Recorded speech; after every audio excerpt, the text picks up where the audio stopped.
All right, so Matt Medeiros, we're back for another segment here. We're gonna continue talking about podcasting and just I guess you'd call it like media content production in general. I think that you've got this spectrum of content that, like, especially what we see in our industry, whether it's WordPress or software startups, we're all sort of tuned into podcasts, and that makes a lot of us amateur podcasters as well, right?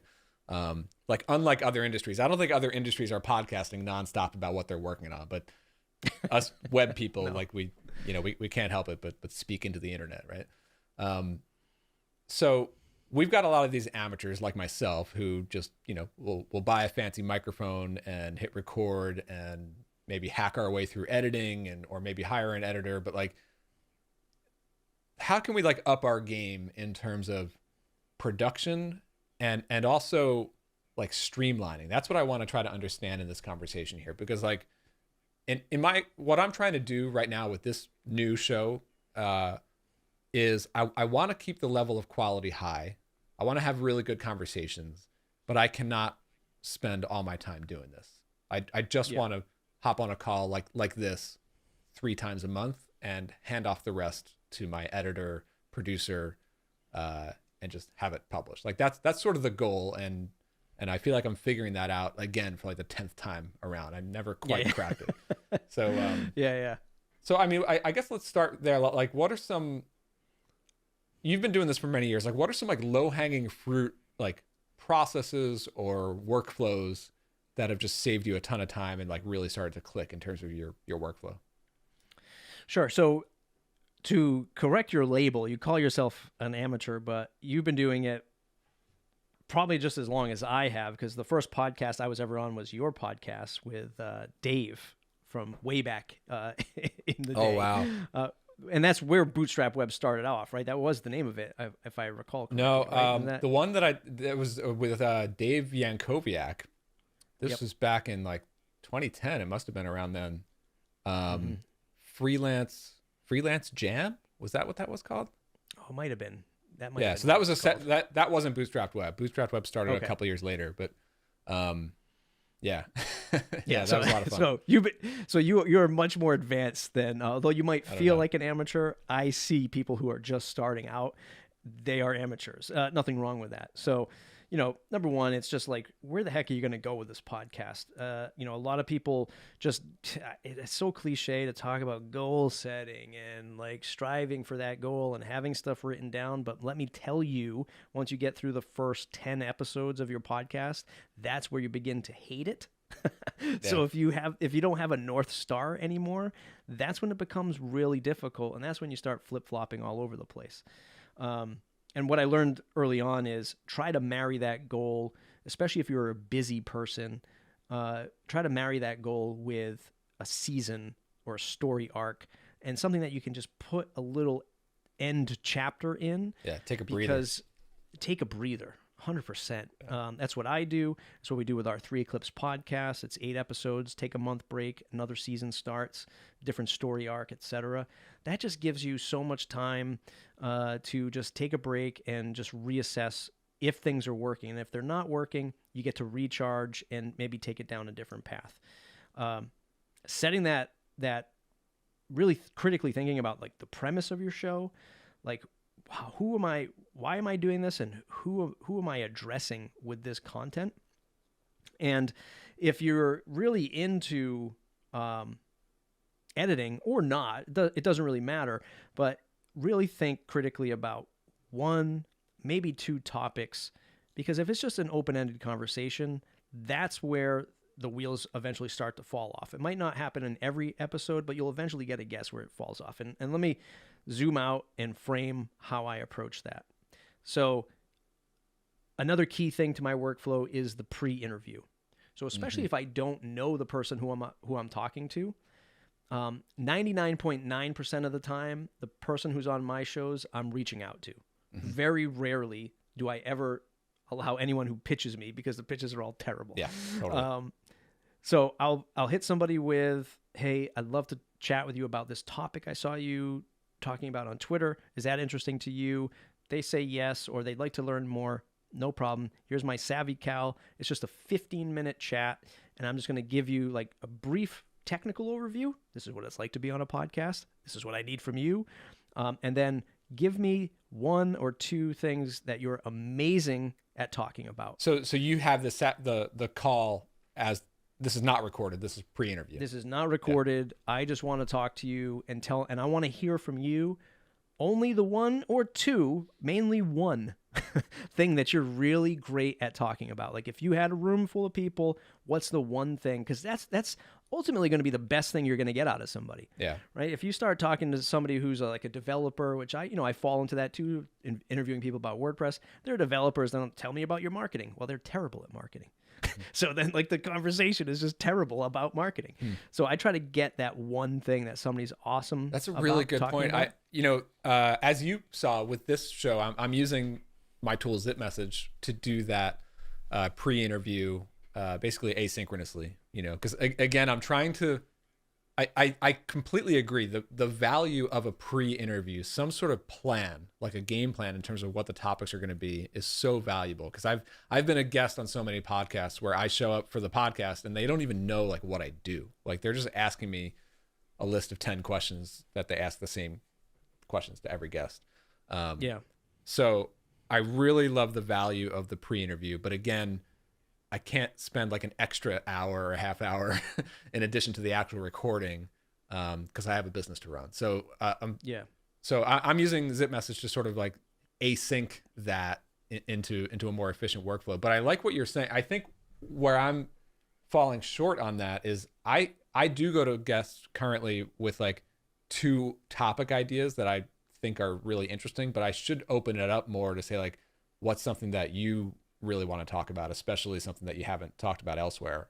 Because there's probably stuff I wouldn't even know, that they could talk about. Yeah. Because, like me, if you just love being on podcasts and you came to me and you're like, hey man, you want to do a podcast about your favorite apple pie recipe? I'd be like, sure. Just get me on your show. I'll talk about it. I don't know anything about like baking or making a great apple pie. I'm still going to do it though, so I could have some airtime. So I do want to hit, that 1 or 2 thing that they're great at, and then ask them, a few things about what's going to make it work for them, make them feel comfortable. What are you going to get out of this? What do you want to get out of this? Is there something you really want to promote? Because that's just a great way to just build rapport and find things that work. And then, you hit them. It's also an important time to be like, yep, the best way to, you hear them, you interview them really quick, and then you get a chance to say, hey, and don't forget when I do send this live, it's usually 2 weeks after we record, don't forget to share it. Mm-hmm. Get a little bit of that love back, because sharing the episode from your guest, although it sounds super obvious, as somebody who's been doing it for 10 years and you see people who don't share it, you're just like, oh God, I just spent all that time and you don't even share it. Yeah. So yeah, it's like they're getting even more invested in the process. They're doing the pre-interview. They're getting more invested in the process. Yeah. And there's ways that you can automate all that stuff to happen afterwards. So that's just like a huge opportunity. Yeah. I mean, like on that point about sharing it, like I've been a guest on many shows, and I do try to at least tweet when I've been a guest on somewhere, but like the ones where I really look forward to sharing it are when I came on to talk about something that I never get a chance to talk about elsewhere. Yeah. We covered something that I've never talked publicly about, because that person cared enough to ask me about that stuff or find some thread that I have that might be interesting. And so that's what's more exciting for a guest to go out and tell their audience about, I think. Yeah. So that's how I make sure that an interview doesn't go off the rails. That's how I kind of streamline that, is you just front load invest, that 15 minutes of time. But the other way I streamline the mental weight of a podcast is Savvy Cal allows you to have limits based on bookings per link. So what I do is I set 3 maximum pre-interviews per week and 1 maximum interview per week for a given podcast. 1, because I don't have time to do all of these podcasts, but 2, like, how it is. If you start recording a whole bunch of, some people are really good at this. I'm not. So this might be you, dear listener, or you might be really good at this, but I'm not good at taking a day and recording 8 episodes. No way. Because I just fall flat. Yeah. So I mean, you know, this is my I one use interview today. SavvyCal Like the to rest limit. of my day is shot at this point. Right. Yeah. and I set that up in SavvyCal, you know, to just like streamline, you know, that work. And, you know, again, to your point, zip message, I use that all the time for, you know, feedback. And I actually have, it's crazy to say, like I have another show idea, which I'm not willing to talk about, like the format of it, but zip message is going to be a huge component of it because look, you could just say, yeah, I don't have the time. Like my brother, he can't, you know, he's going to kill me if he hears this, but he does a podcast about finance and investment and stuff like that. And he started a podcast and he's like, I hate this. It's just so much work. Yeah. It's so much energy. And then the people show up and they're not good at interviews. He's like, how have you been doing this for 10 years?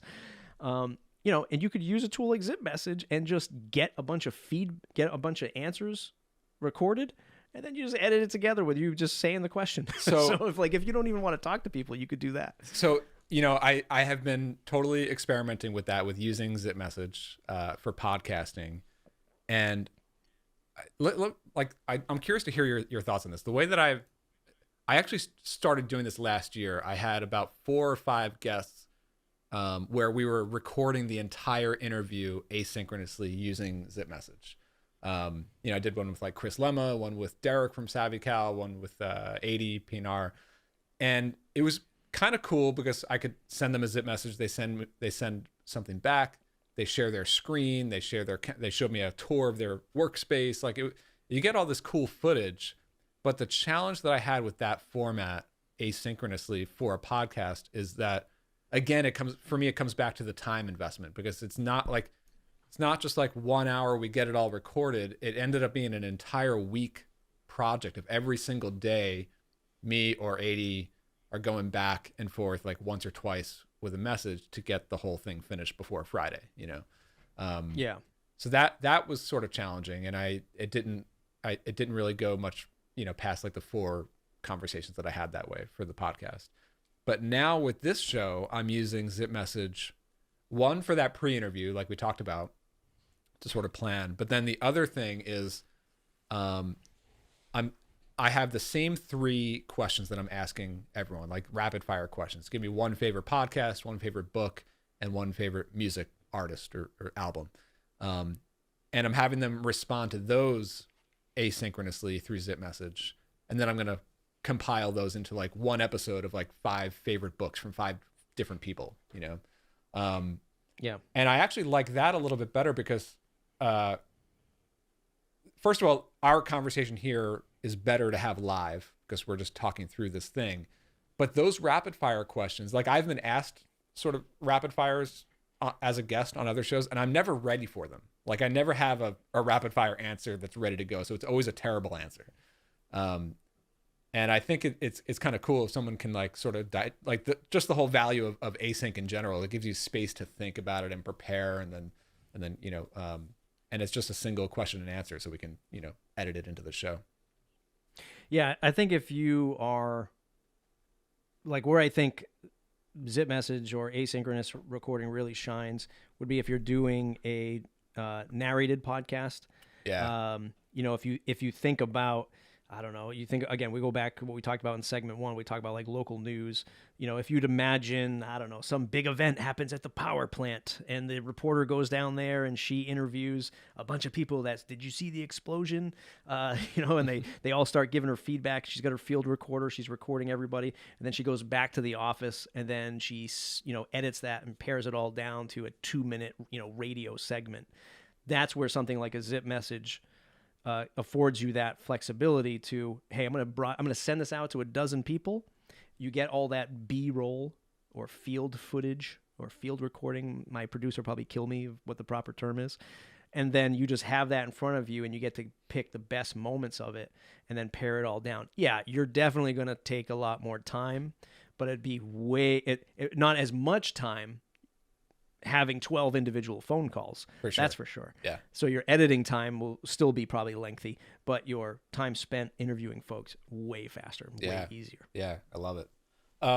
So in the previous segment, you talked a little bit about being an executive producer yourself on the 3 Clips show, and you've been producing these shows for Castos and of course your own shows. Everyone hears the term executive producer. They hear it on television and on radio and on podcasts. Like, what does that actually mean? What does it look like? What is the value that an executive producer brings to a show? Yeah. For in my case, I don't know what value I bring, but I'm the money guy. So I make sure that the money that Craig's invested in original series is on track, on budget, and making sure that we're just not spinning our wheels, wasting too much time. Luckily, everyone that works for the Three Clips podcast team, they're veteran podcasters. They know that they shouldn't be wasting time. But there have been a few moments where we've had other producers working on the show, for example, who are like, "Hey, I'm going to make some original music for this transition for this one episode." And I'd be like, "No." Yeah. Like you're not going to do that because we're not wasting time or money for something like this. We're not going to win awards for this show, although I'd love to. So there's things like that. I kind of watch the money side of things, and then making sure that it's content that we're creating that I think resonates with Castos as a brand. Making sure that that's on point, and making sure that everyone's happy, the process is working well. But otherwise, I'm not stepping in saying, "Oh, you should talk to this person, or you should talk to that person. I saw this great podcast over here. You should really go pull 3 clips from that." Like, I don't get involved in that. Okay, so I was thinking of it more like that. Like, so I guess in the way you're describing it, it's really more of like a project manager kind of role, like making sure it's all coming together. Yeah. And even that, like the producer really is almost like the lead project manager to a degree. I just got to make sure that we're not going off the rails at like a real high level. I guess that's the difference between like an executive producer and like a single show's producer, where that person, or like the director, if you will, would be like piecing together a story, finding the right angle, that sort of thing. Yeah. So like, I was in charge of finding the next host after Jay left, and then that we have this idea that we might switch hosts, but then we also might have Evo stay on as like the storyteller. So you think of like the narrator almost of the entire podcast. So if we do move in that direction, it's interviewing a new host and seeing how that person reacts, and a little bit of marketing too. It's seeing what happened with that show or who they interviewed and being like, wow, this is a great guest. This is something that we can actually use for marketing for Castos proper, right? This is, so a producer from Vox Media or some other big outlet. Like, this is something we should use in our sales material. So it's kind of like connecting the dots across the brand. Very cool. How about other things that like sort of like the glue that puts it all together, right? So if you think about, I mean, in your experience, you're talking about like a company funded, real professional like production studio. But I guess I'm thinking about more like folks like me and others who are kind of, they want to start a podcast maybe on the side of their main business, but they want it to be good. They want to keep that quality level high. They want to keep it efficient. I would almost never recommend people edit their own podcast unless they really, really want to, but that is just such a time suck. So, I do always try to hand it off to like an audio editor to get that handled. You could do the same thing with like the publishing of the show notes and publishing the episode and all that kind of stuff. But like, how does it all like piece together for you? Maybe like in your personal shows too, like Matt Report and all that other stuff. Like, how do you go from recording the show to handing off the files and making sure that it's still, you keep that quality level high and everything? Yeah. So, I still edit Matt Report and the WP Minute myself. And there's just a few ways that I do go about it. So yes, it's time consuming. Is there a streamlined way? Because even this show, like, we're just recording the very first episodes right now. We haven't even figured out our editing process yet. I'm starting to think about, like, I wonder if even newer tools like Descript, can we pop these files in there and even streamline the editing process. Is that possible yet? Yes. Yeah, so that's the tool that I was going to lead with. So Descript is one that I use a lot. I use it on Matt Report, and we use it for audiograms for 3 clips and the audience podcast that I record. But number one, Castos Productions. If you're looking to outsource all this stuff, you say, hey, I got some cash and I just want to outsource it to somebody. You knock on our door. It starts at $75 per episode for basic editing. And if you just want to offload it, Castos Productions, great way to go. And by the way, Castos does all the editing for my other show, Bootstrapped Web, and they have since day one. So it's been awesome. Yep. Yeah. But for me, for Matt Report, I do use Descript, and look, it's a little bit of, I've been doing it for so long, I know what I have to edit, and I will actually keep, if I'm recording with somebody and I'm interviewing them, I use an app called Simple Note, and I will literally write down anything that I think was just a really bad segment or piece, and I'll just note the time. Like literally, it's as simple as that. Write it down. It doesn't have to be an app. Just say like these moments were kind of rough, and just leave yourself a little mental note. And the beauty with Descript is, so I'm just picturing you on a live recording with someone, and you're talking with them, and you're just noting down like, this is boring. This is boring. Yeah. Yeah, I mean, I'll note things like questions I didn't like. Here's what comes up most: questions I asked I didn't like, and I just like 7-minute mark. That was a dumb, like whatever. That was 7 minute, and I'll just put like a question mark. I just know like that's going to be an area that I look at. Folks who have really long run on answers, and I have really long run on questions sometimes too. I have an idea. This is why like all the prep work is very smart. Like if you're looking to really optimize your time, you have to prep first without, going overboard, I guess. But you have to have an idea of who you're talking to, pre-interview, what's that one thing, so that when you get on that call, you know what you're going to ask. If it's super open-ended, then that's where it becomes a real challenge to produce a great show. But then sometimes they say something, you're like, wow, like where was that? Like, let's explore that. And that's what you would need to pay attention to. And with Descript, I already know the mannerisms. Everyone has a mannerism or a tick that they do. And if somebody gives me an amazing answer, I'll usually go, yeah, wow, that's great. And I'll say that like 15 times throughout the show. Yeah. And in Descript, I can visually see me front loading a question and just like giving like this wrap up answer to the answer that the guest just gave me.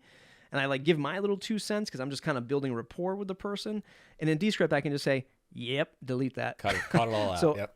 Yeah, so I just literally scan the whole thing. I remove the filler words that Descript automatically does for you. So that's a huge time saving.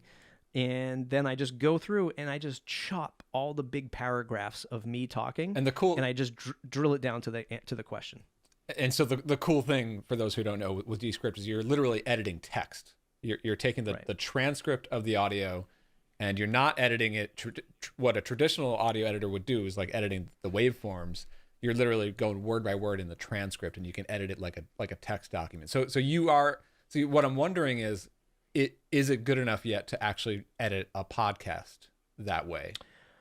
Yeah. So there's some bells and whistles in there. So for example, 2 things one would have to be aware of. Number one, the filler word thing sounds amazing, and it is amazing. But the challenge is if you just remove all the filler words that they're looking for, then it becomes way too choppy. So if you have too many words that you use, then it almost sounds like too robotic. They've actually improved it considerably from when they first released this stuff. So I only scan for things that I know I say a lot, like I mean, like. So you can tell. You can identify which word. Oh, wow.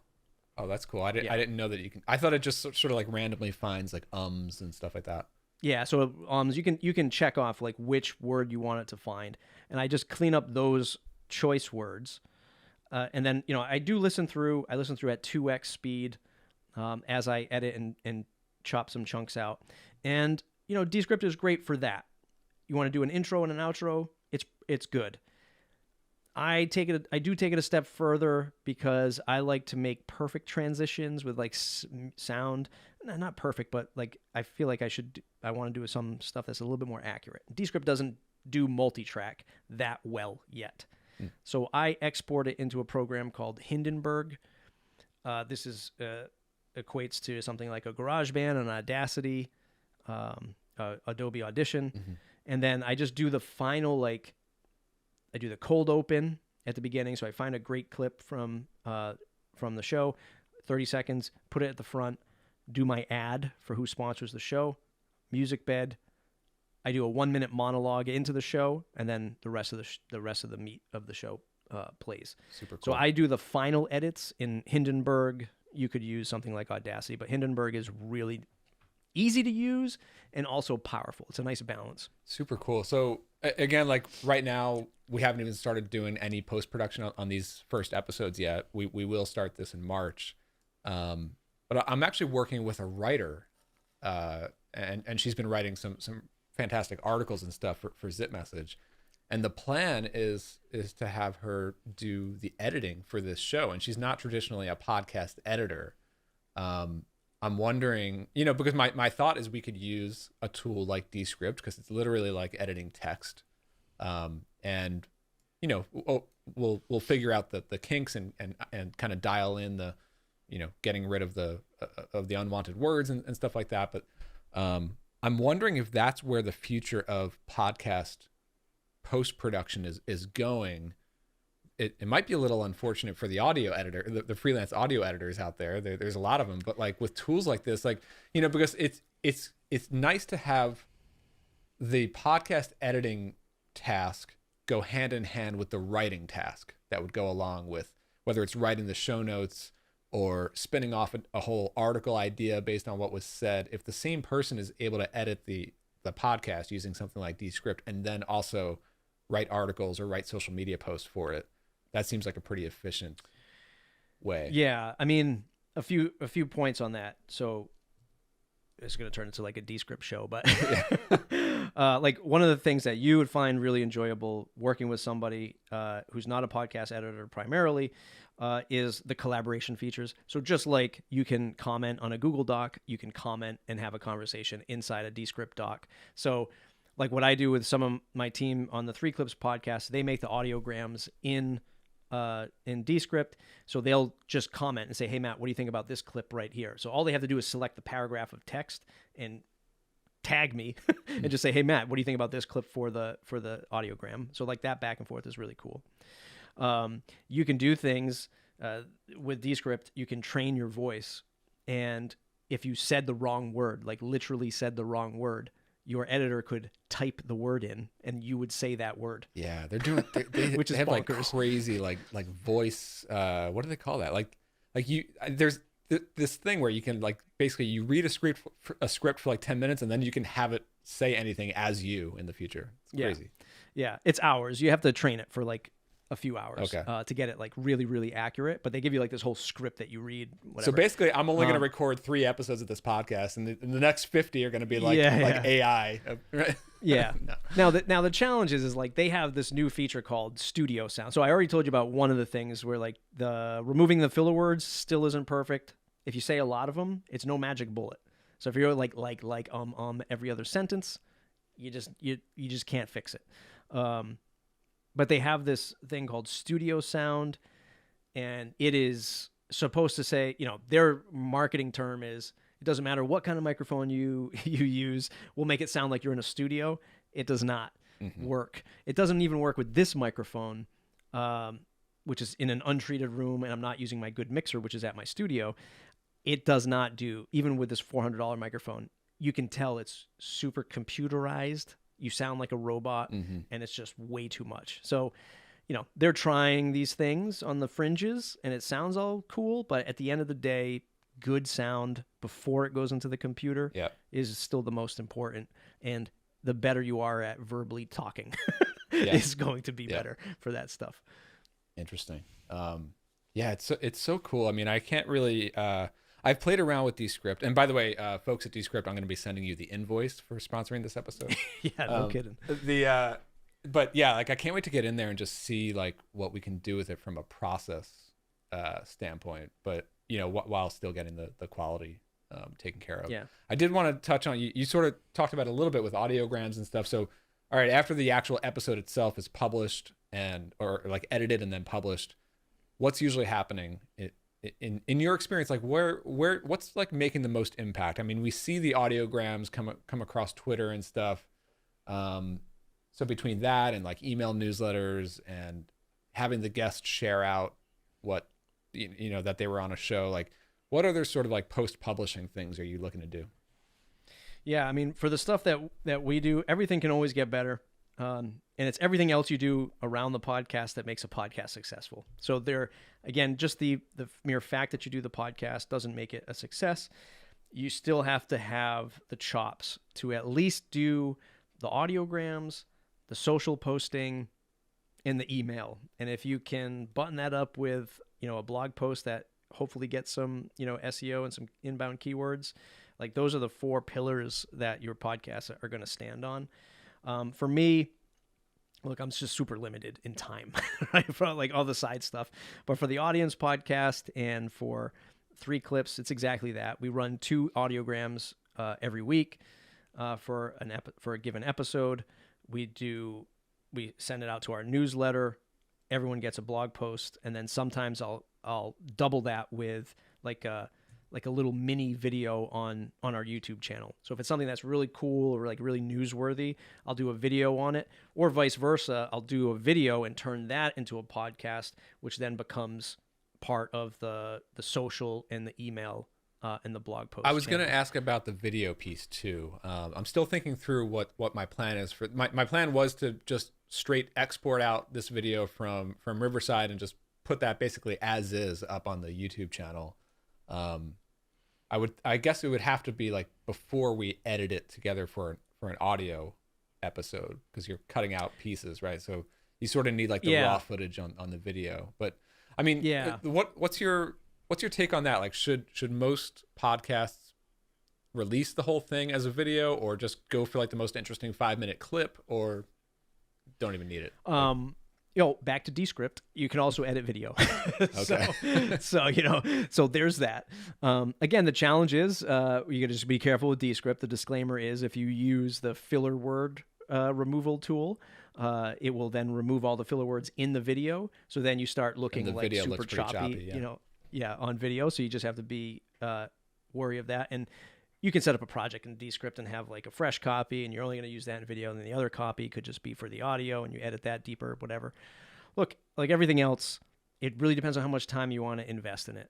YouTube is phenomenal for a lot of things. Search, number 1, brand building, connection, community, right? Interacting in comments. It's an amazing tool, but you have to, or amazing platform, but you just have to, put the time in it. At the same time, people want to have a different version of your podcast. So, if you're comfortable with that and you're not just, looking at YouTube, like I got to make sure I get subscribers. I have to monetize the channel. Giving somebody that option to watch the podcast from time to time is a perfect opportunity. Why not do it if you can at least export the video? If you want to go crazy and you want to really edit things together, totally up to you if you have the time. Always Sunny in Philadelphia podcast. I just noticed they were podcasting the first time. Last week. They have a podcast, and I bounce in between. Sometimes I'm listening to the audio, sometimes I'm watching it. And your audience might do the same thing. I do the same thing with all sorts of podcasts. Yeah, totally. I mean, Joe Rogan is the one where I only catch his content on YouTube clips. Basically, I don't listen to the actual show. Right. Yep. And I'm actually finding myself lately, like at night, we'll watch Netflix, but then I'm basically spending an hour watching random stuff on YouTube. We don't have cable TV. It's just basically Netflix and then YouTube. And I'm finding a lot of my YouTube watching happens to be like podcast interviews that are publishing to YouTube. So it's like the podcast content space is now bleeding into a whole separate section of my life. It used to be just when I'm driving or when I'm walking the dog or something or doing the dishes, but now it's literally when I'm actually on the couch, I'm actually consuming certain podcasts because they're high quality, big name interviews and stuff, but they happen to be publishing on YouTube, and that's what breaks it into that space of my life. One of the best purchases I made last year was YouTube Premium. Oh yeah. And so you get no ads. Yeah. first and foremost, and it's the only way that you can minimize the app and still play the audio. So you'll be watching, and then you just shut your phone, and it's still playing. So now you're crisscrossing between what's known as a traditional podcast. You're just listening to the audio, and then you're like, oh, let me just open up my phone again. Boom, I can start watching the video again, and it's just totally seamless. Oh man, so that's the power of. Yeah, I know. I'm actually ready to kill Netflix. Is what I'm ready to do. Yeah. Oh man. Well, this stuff it goes deeper and it's so like widespread, and now it's getting so much more advanced with tools like Descript. We're recording this. I'm just gonna like plug all the different products that we're using here. I mean, I'm recording this using Riverside. There's other tools like Zencaster and Squadcast that make it pretty easy and seamless to hop on and get good recordings, as long as we don't lose them over the internet, which sometimes happens. But if you use Descript, you can publish right to your Castos account as well. Oh, there you go. Solid integration there with Castos. And what I love about Castos, while you're here, might as well plug them too. I've been a Castos customer for many years, both for the editing of Bootstrapped Web, but they also host my other podcasts. And I feel like you guys have a lock on the WordPress space, right? Like, yeah. That's been like the big connection. Like if your site is in WordPress, which chances are it is, especially if it's a blog with a podcast, like Castos just plugs right in, Mm-hmm. Yeah. Cool. I mean, that's fantastic especially you have a team who's working out of WordPress, where you have like an intranet WordPress. We have a lot of corporate clients that use WordPress internally. That's not public available. And still the way that all podcast directories work is the episode link will point right back to your WordPress website. So, I don't know if it has any SEO power, but it certainly is a user experience thing where if they wanted to click on the episode, it goes directly back to, a WordPress site, because it's built into your feed. So, it's a fantastic thing. Yeah, for sure. Well, Matt, this is great catching up with you as always. I'm gonna get all your links. Like you have a much longer list of links than I do, by the way. Now it's funny how that works. But we're gonna get all that stuff linked up in the show notes. Of course, you're Matt Medeiros on Twitter, and you're all over the podcast airways. Anywhere else? Yes, anything else people should know what you're working on these days before we wrap up? Yeah, I mean, Castos.com, so you can find me as my day job as Director of Podcaster Success, and all of those other links is at craftedbymatt.com if you wanted to see everything I've done ever, except for maybe a handful of jobs that I've had, like Circuit City's not on there, but craftedbymatt.com is a great place to see everything that I do. Awesome. All right, thanks, Matt. Thank you.